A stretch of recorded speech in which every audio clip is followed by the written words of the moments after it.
Hey guys, well, in a rarity for this video, I'm going to be talking about a singular movie today as per the request of a couple of people in the comments sections for this channel and my previous channel.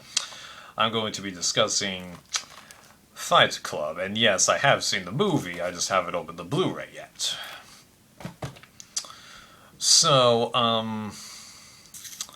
my ultimate thoughts are, I was pretty impressed with this movie because I went into this movie pretty much in the dark. All I knew about the movie was that Brad Pitt was in it, yeah.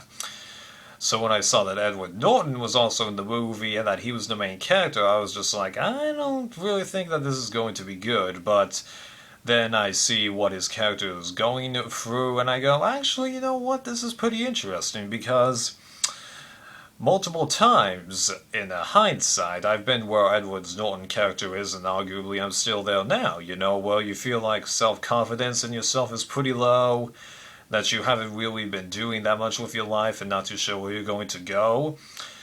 Now, that is depressing, all that stuff, I'll admit, but it's not necessarily a bad thing, because, like, not everyone knows what they're going to do in their lives, and who knows, something big could come your way, and then stuff will change. That's happened to me multiple times where, like, I got a desire to, you know, like, make these videos, get back into running, quit caffeine, try doing college classes that require you to socialize even when you've got a disability that makes it a little harder for you to do so.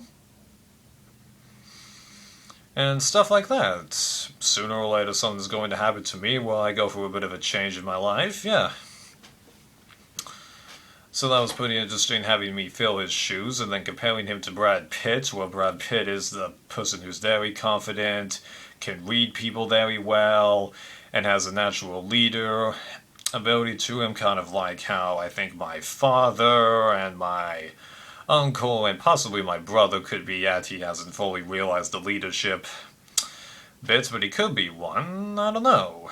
This thing's sliding, sorry about this. Yeah, that's something I kind of want, not necessarily to be a leader, but like to have some of the confidence and be able to talk to people fairly well. I'd like to be able to do that. Some of you may argue that I'm able to talk to you guys here, but you gotta remember, I'm able to manipulate the outcome. I can hit stop at any time, I can do retakes, and I can plan what I do in here, even though most of these videos are actually one take, virtually unscripted, yeah. And then let's talk about other things that were in the movie, kind of like the theme of being a man. Well, I've never really gotten the whole idea of like having gender roles and like having to live to the idea of being a man, you know, like take the punch or that kind of thing, because I've never really been like a violent person. I might have been pretty annoying to people on the internet, but that's completely different, and I'm hopefully past that now. So, I didn't really identify with that, although it was impressive seeing how Edward Norton was kind of knocked out by one or two punches like James McCovey wasn't wanted. That was the best. But then how he's gradually able to take more and defy like everyone's expectations.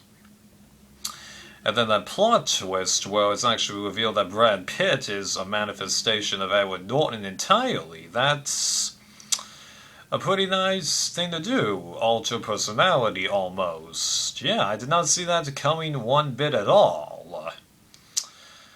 Because, like, I first thought it was Pitt trying to frame Edward Norton, and that kind of is true, but it was totally different. And then, once Edward Norton realizes all that truly was him, but not fully realizes it, but then once his mind literally opens, he realizes suddenly he has the power to change everything, and, yeah, we've seen it time and time again in fiction and in real life. It just takes one person to make all the difference in life, you know? That's kind of the beauty and the downside of life. It just takes one conversation and one moment to change everything. But I do have like one big problem with this movie. It's the kind of movie you have to re-watch to fully get everything out of it. Now, I've only seen it once, completely in the dark. I'm going to have to watch this again now that I know the plot twist, and then I'm gonna have to get into a couple of the commentary tracks that they've got here, because if you look this movie up on High Def Digest, you'll find that these commentaries go a lot more into kind of what I've discussed, and will reveal a lot more to you. So I definitely plan on doing that, because that's why I buy all the big DVD and Blu-ray stuff, so I can get the extras. Now, I don't often watch these extras, because like I haven't listened to a commentary track in a while, although I should, because there's a lot of good ones out there, but you guys know what I'm talking about at this point. So, not so much about the movie, more about like the themes of the movie, but hey, I enjoyed it. This gets an easy 4.5, and yeah. And if there's more you want me to like watch about the movie Luke Savage, put it all in the comments, and then I'll look for it when I do a rewatch, okay? But thanks for the recommendation. It was a pretty good movie.